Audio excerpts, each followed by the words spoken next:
नमस्कार, मैं Bhalke sir perfect English speaking course की वर्कशॉप से आपके साथ बात कर रहा हूँ। कैसे हो आप? That means how are you? और आपने तुरंत मुझे जवाब दिया होगा कि I am fine, I am okay. मैं आपको ये बताना चाहता हूँ कि जब आप बोलते हैं आई am okay, I am fine, तो आपकी एक मनोदशा प्रतीत होती है कि ठीक है, मेरे में कुछ खास नहीं हो रहा है, मैं फाइन हूँ, ठीक हूँ, इतना ही। लेकिन अगर आप इसकी जगह पे ये बोलना सीखें कि I am getting better and better, इसका मतलब ये होता है कि मैं कल से आज और ज़्यादा बेहतरीन हूँ, बेहतरीन बन रहा हूँ, बेहतरीन बन रही हूँ। तो आज से ये जवाब दे दे। अगर कोई आपसे पूछता है हाउ आर यू, तो आप फाइन की जगह पे ये जवाब करें कि I am getting better and better. आप ये भी दोहरा सकते हैं आपके मन में हर दिन, day by day, in every way, I am getting better and better. यानी हर दिन मैं हर प्रकार से, हर तरह से बेहतरीन बन रहा हूँ या बन रही हूँ। ठीक है, चलो आगे चलते हैं। तो मैंने पिछले वीडियो में ये कहा था कि आपको इंग्लिश ज़्यादा से ज़्यादा सुनना है। जब आप सुनते हो, चाहे आप टीवी के जरिए, सीरियल्स या प्रोग्राम्स या न्यूज़ के जरिए, छोटी छोटी स्टोरीज है उसके जरिए अगर आप सुनते हो इंग्लिश को ज़्यादा और बार बार, तो ये होगा कि आपको इंग्लिश बोलने के लिए और सीखने के लिए एक तरीका मिलेगा। अभी होगा ये कुछ दिनों में कि जैसे आप टीवी पर न्यूज़ सुन रहे हैं या फिर प्रोग्राम्स देख रहे हैं, उसे सुन रहे हैं या सीरियल्स को सुन रहे हैं, तो धीरे धीरे होगा ये आपके साथ कि आपका मन करेगा कि आप भी इंग्लिश में किसी के साथ बात करें। हो सकता है कि शुरू में आप इतनी अच्छी से सफाईदार धारा प्रवाह फ्लुएंस इंग्लिश ना बोल सके, फिर भी आपके मन में ये होगा कि मुझे किसी न किसी के साथ थोड़ी बहुत इंग्लिश बोलनी है। तो आप क्या करें, बिना झिझक आप बिंदास इंग्लिश में बोलना शुरू करें। आप ये ना सोचे कि सामने वाले को बहुत अंग्रेजी आता है और मैं बोलूँगा या मैं बोलूँगी तो मेरा प्रॉब्लम हो जाएगा, मेरा इंसल्ट हो जाएगा और सामने वाले को ये पता चलेगा कि मुझे बिल्कुल इंग्लिश अच्छी तरह से समझ में नहीं आती। इसका बिना टेंशन लिए, बिना झिझक आप उनके साथ बात करना शुरू करें। अब होगा क्या, अगर ऐसा हुआ कि सामने वाले को आपकी इंग्लिश समझ में नहीं आ रही क्योंकि वो सही नहीं है, ऐसा लग रहा है आपको, फिर भी अगर आप बोलते रहते हो, तो इसी की वजह से ही आपकी इंग्लिश आगे जाके डेवलप हो जाएगी। आप टेंशन ना लें। हिंदी के बारे में क्या हुआ, जब आप छोटे थे, परिवार में आपका जन्म हुआ था और आपके माता पिता या पेरेंट्स आपके साथ हिंदी में बोलने की कोशिश कर रहे थे या बोल रहे थे, तब जाके आपने पहले सुना। सुनने के बाद जब आपका बहुत सुना आपने, तब आपका मन ये हुआ कि अभी हमें कुछ बोलना चाहिए, तो जो सुना था उसी से कुछ शब्द या सेंटेंस लेके आप थोड़ा धीरे धीरे बोलना सीखें, शुरू करें। तो शुरू में क्या हुआ कि आप छोटे थे, आपका उम्र बहुत छोटी थी और आपने जैसे बोलना शुरू कर दिया, छोटे छोटे सेंटेंस को बोलना शुरू कर दिया, तो बहुत सारी गलतियां आप कर रहे थे। लेकिन आपको छोड़ के आपके परिवार के सभी लोग हंस रहे थे आपके ऊपर, लेकिन आपको दिक्कत नहीं थी क्योंकि आप बिल्कुल शर्मा नहीं रहे थे, बिल्कुल टेंशन नहीं ले रहे थे, बिल्कुल डर नहीं रहे थे, क्योंकि आपको वो सब पता ही नहीं था और इसलिए आप में ये सब हो गया और आप हिंदी अच्छी तरह से बोलने लगे। इंग्लिश के बारे में आप ये सोचते हैं कि सामने वाला उसे बहुत कुछ समझता है, उसे बहुत कुछ आता है और न जाने वो मेरे बारे में क्या सोचेगा। ये सब सारी बातें दिमाग में रख के अगर आप बोलने लगोगे तो आप बोल नहीं पाते हो, ये दिक्कत है। तो आज से क्या करें, बिना झिझक किसी के साथ भी इंग्लिश में बोलने की कोशिश करें। देखो, perfect practice to makes man perfect. ऐसा नहीं है कि प्रैक्टिस के बिना आपको ये सब आएगा, आपको प्रैक्टिस करना ही पड़ेगा। चलो आगे बात करते हैं। प्रैक्टिस का मैं एक एग्जांपल आपको देना चाहता हूँ कि मान लो कि आप राइट हैंड से लिखने वाले हो, आप राइटी हो, राइट हैंड से लिखते हो, तो आपकी ये जहन को, आपके ये शरीर को, ये दिमाग को पूरी तरह से मालूम है कि मुझे लिखना क्या है और आप राइट हैंड से लिख रहे हो। ये बात सही है। अभी आप सोच लो कि यही पेन को मैंने अपने लेफ्ट हैंड में लिया है, अभी लेफ्ट हैंड से मैं लिखने की कोशिश कर रहा हूँ। देखो, जहन भी यही है, शरीर भी यही है, दिमाग भी यही है और मुझे पता भी है मुझे लिखना क्या है। इसके बावजूद भी मैं नहीं लिख सकता हूँ क्योंकि मुझे लेफ्ट हैंड से लिखने की प्रैक्टिस नहीं है। यानी कि मतलब यह है कि आपको इंग्लिश समझता भी है, आप पढ़ते भी हो, लिखते भी हो, ये बात सही है, लेकिन इसके बावजूद भी आप बोल नहीं पाते हो क्योंकि आपके पास बोलने की प्रैक्टिस नहीं है। तो जब आप बोलने की प्रैक्टिस करोगे तब आपको बोलना आएगा, जब आप लिखने की प्रैक्टिस करोगे तब आपको लिखना आएगा, जब आप सोचने की प्रैक्टिस करोगे तो आप सोचना आएगा। तो जिस प्रकार से जैसे भी आप प्रैक्टिस करोगे उसी प्रकार से आपको नतीजा और रिजल्ट मिलेगा। अभी दूसरी बात यह है कि हम अभी एक टेंस के बारे में चर्चा करेंगे जिसका नाम है continuous present tense. Continuous present tense का मतलब क्या होता है? चालू वर्तमान काल, यानी कि वर्तमान में मतलब सद्य स्थिति में अभी जो परिस्थिति है उसमें वर्तमान में आपकी कौन सी कंडीशन चालू है। जैसे कि आप मुझे सुन रहे हो, आप मुझे देख रहे हो, आप पढ़ाई कर रहे हो, या फिर मैं बता रहा हूँ, मैं कह रहा हूँ, वह आ रहा है, वे बातें कर रहे हैं, जो भी है, मतलब ये फिलहाल की स्थिति दर्शा रहा है कि अभी फिलहाल क्या हो रहा है। ये चालू परिस्थिति है, ये चालू वर्तमान है। मैं देख रहा हूँ तो मेरे देखने की क्रिया चालू है। आप सुन रहे हो तो आपकी सुनने की क्रिया चालू है, जिसमें रहा रही रहे शब्द बिल्कुल आएंगे, बार बार आएंगे। वह आ रहा है माने उसकी आने की क्रिया चालू है, वह आ रहा है। हम सुन रहे हैं तो हमारी सुनने की क्रिया चालू है। वे बातें कर रहे हैं माने उनकी बातें करने की क्रिया चालू है। तो यही टेंस को हम सीखते हैं इसे इंग्लिश में कैसे बोला जाए। ठीक है, तो अभी हम चालू वर्तमान काल को सीखेंगे, वो कैसा होता है, चालू कंटिन्यूस प्रेजेंट टेंस मतलब क्या, ये सब मैं अभी सिखाने वाला हूँ। ठीक है,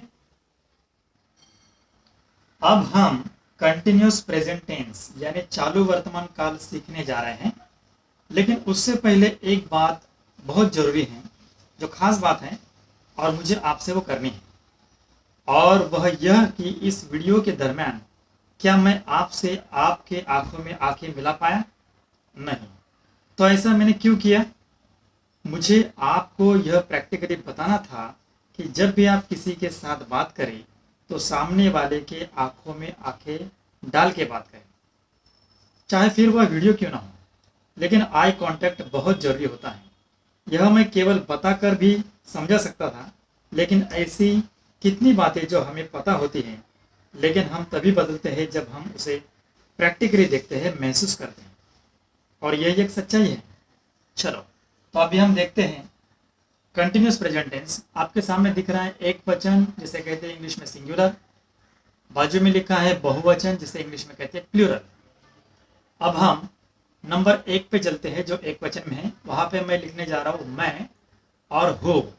मैं यानी एक एक व्यक्ति, तो मैं और हो। तो मैं के ऊपर मैं लिखता हूं इंग्लिश में आई, और जो हु हमने लास्ट में लिखा है वो बिल्कुल आई के बाजू में आएगा एम। तो अभी आप देख पा रहे हैं मैं हूं यानी इंग्लिश में आई एम, और इसको आपको याद करना है। ठीक है, चलो अभी उसी लाइन से बाजू में चलते, बहुवचन प्लूरल लिखा है नंबर 2 पे, वहां आएगा हम, बीच में स्पेस होगा, और हम हैं, जैसे कि हम देख रहे हैं, तो हम और हैं। अभी हम लिखते हैं उसे, तो हम है के लिए इंग्लिश में लिखे वी, और बिल्कुल उसके बगल में are, we are, we are. अभी एक वचन में नंबर 3 पे चलते हैं, तू है, तू या तुम, है या हो, उसे इंग्लिश में क्या कहते हैं? You are. बिल्कुल तू है या तुम हो, जिसे इंग्लिश में अभी लिखेंगे यू आर। नंबर 4 पे लिखेंगे आप हैं, जैसे बहुत लोग हैं तो हम बोलते हैं आप कैसे हो, आप सुन रहे हैं, आप देख रहे हो, तो ज्यादा परिमाण में है, तो आप हैं लिखते हैं। तो आप है का मतलब होता है यू आर। तो चलिए अभी एक वचन में नंबर 5 पे चलते हैं, वह यानी आदमी, लड़का, जेंट्स के लिए होता है, तो वह का प्रयोग करें वह है। वह अगर वो लड़का है, आदमी है, तो उसके वह के ऊपर हम इंग्लिश में लिखेंगे ही, और बिल्कुल उसके बाजू में लिखेंगे इज, ही इज। नंबर 6 पे वह ही लिखेंगे वह है, लेकिन ये लड़की और औरत के लिए होता है, तो वहां पे लिखेंगे वह है, और वह है को नंबर 6 पे इंग्लिश में बोलेंगे लड़की या औरत के लिए शी इज। अभी एक वचन में नंबर 7 पे वह है, ये वह किसके लिए है? वनस्पति, प्राणी, निर्जीव तथा बालक के लिए इस्तेमाल होता है, तो उसे पहले लिख लेते हैं वह है, जिसे इंग्लिश में कहते हैं इट इज। इंग्लिश में कहते हैं इसे इट इज, जो हम लिख रहे हैं। अभी ईट को क्या क्या कहते हैं? जैसे वनस्पति, प्राणी, निर्जीव मतलब बेजान चीजें, और छोटा बच्चा बालक जिसका जिक्र हम ईट में करते हैं उसे लिखते हैं उसके बिल्कुल नीचे। यानी वनस्पति, जानवर, जानवर में कोई भी रेंगने वाला, उड़ने वाला पंछी भी होगा, चार पैर वाला जानवर भी होगा, कोई भी बेजान चीज में कोई भी एक चीज, जैसे आपके सामने व्हाइट बोर्ड है, कोई पेन हो सकता है, नोटबुक हो सकती है, कोई भी बेजान चीज। और एकदम बालक, छोटा बालक जो एकदम छोटा होता है, जिसका जिक्र हम लड़का बालक या लड़की बालक नहीं करते, केवल बालक है, वह बच्चा है, तो it is a baby. Okay, तो अभी हम ही सी इट के बहुवचन की ओर जाते हैं, जो नंबर 8 पे है। वहां लिखे हम वे सब हैं, वे सब हैं, इसलिए शब्द होगा दे आर। तो दोनों एक साथ लिखते हैं, वे सब हैं।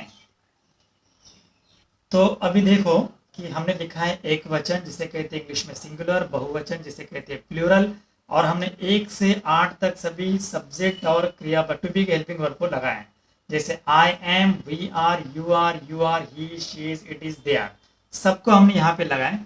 अभी बीच में लिखना है जिसे कहते हैं मेन वर्ब, मेन क्रियापद। तो हम लोग क्रियापद लिखते हैं। आपको पता है क्रियापद को कैसे पहचाना जाता है? जिनके पीछे अंत में ना लगता है, जैसे कि आना, जाना, खाना, पीना, चलना, बैठना, उठना, जो अंत में ना लगते हैं उसे क्रियापद कहते हैं। तो अभी हम उसको लिखेंगे।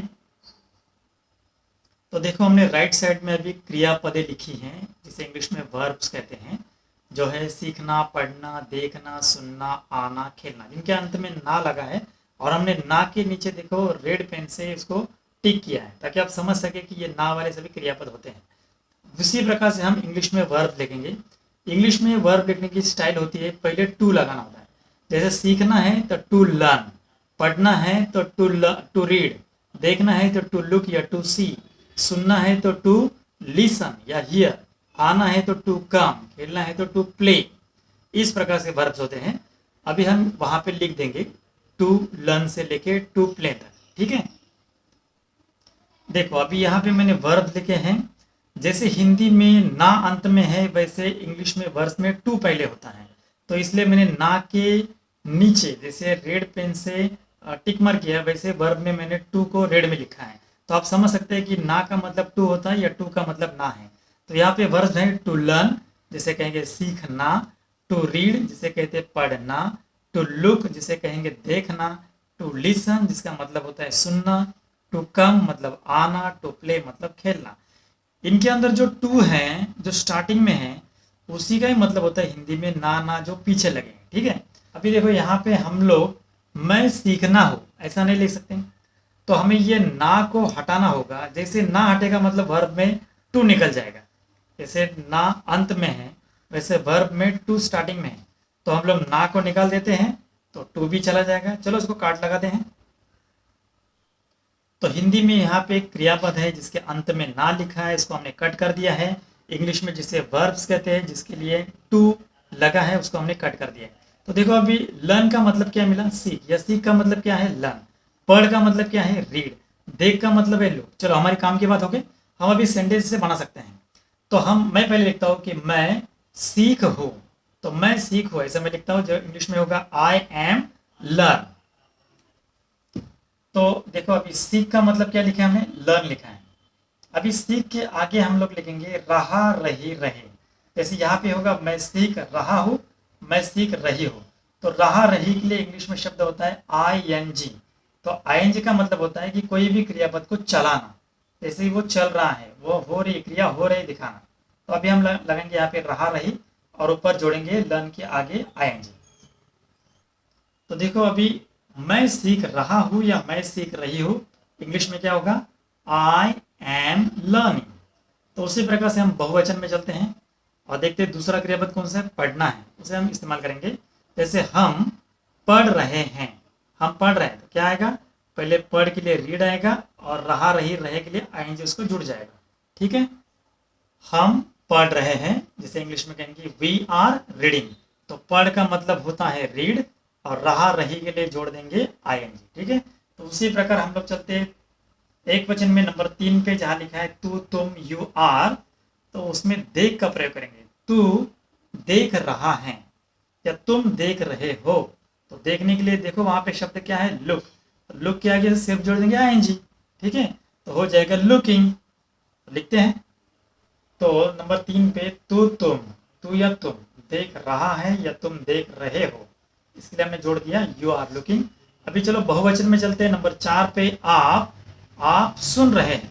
आप सुन रहे हैं तो सुनने के लिए लिसन क्रियापद है, सुन रहा रही रहे आएंगे लगाएंगे लिसन के आगे, तो अभी करेंगे आप सुन रहे हैं। तो अभी नंबर 4 पे लिखा है हमने आप सुन रहे हैं और उसका जवाब है यू आर लिसनिंग। तो इसी प्रकार से अभी यहाँ पे नंबर 5 पे लिखेंगे और ये आपको काम करना है, अभी मैं लिखवा के नहीं दूंगा। वह आ रहा है, बताओ क्या होगा। वह के लिए ही है के लिए इज है, तो आने के लिए क्रियापद देखो राइट में टू कम है, उसका टू चला गया तो आ के लिए कम है। वह आ रहा है, ही इज कमिंग। देखो अभी कमिंग लिखते समय एक करना है कि लास्ट में जो ई है ना उसे नहीं लेना, उसके बाद आईएनजी लगाना, यानी कि COMING। Very good. तो वह आ रहा है, ही इज कमिंग। चलो नंबर 6 पे चलते हैं। वह काम कर रही है, तो वह के लिए क्या है, शी लिखा है, वो काम कर रही है, लड़की है, तो she is working, she is working. या फिर वह खेल रही है, तो she is playing, she is playing. Okay, तो एक वचन में लास्ट में चलते हैं, 7 नंबर पे है। वह है जो कि है वनस्पति, जानवर, बेजान चीज और बालक के लिए, तो वह समझो जानवर समझते हैं हम इसे, कुत्ता। वह भौंक रहा है, तो क्या आएगा, वह के लिए इट तो है ही, है के लिए इज है, भौंकने के लिए शब्द है बार्क, तो इट इज बार्किंग। वह भौंक रहा है, इट इज बार्किंग। अगर वो कुत्ता है तो इट को निकाल देंगे और डॉग लगाएंगे, तो डॉग इज बार्किंग। इस प्रकार से हो जाएगा।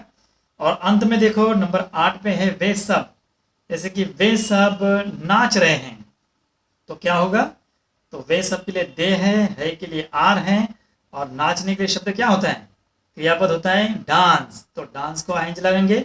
वे सब नाच रहे हैं, दे आर डांसिंग, तो डांस में देखो अंत में ई होगा, ई को हटा दे और फिर आइंज लगाए। तो इस प्रकार से आइंज लगाने के कुछ रूल्स होते हैं, जैसे मैंने यहाँ पे देखा कि ई को हटाना है फिर लिखना है। तो अगले वीडियो में हम लोग क्रियापद को आइंज लगाते समय कौन से रूल्स को ध्यान में रखना है उसके बारे में चर्चा करेंगे। अभी ये वीडियो आपको अच्छा लगा है तो किसी को शेयर करें, लाइक करें, सब्सक्राइब करें। और जिनको इंग्लिश सीखना है लेकिन पता नहीं कैसे सीखा जाता है तो उनको ये शेयर कर दी जाए वीडियो, तो ठीक है। तो अगले वीडियो में मैं आईएनजी के रूल्स को बताऊंगा। धन्यवाद।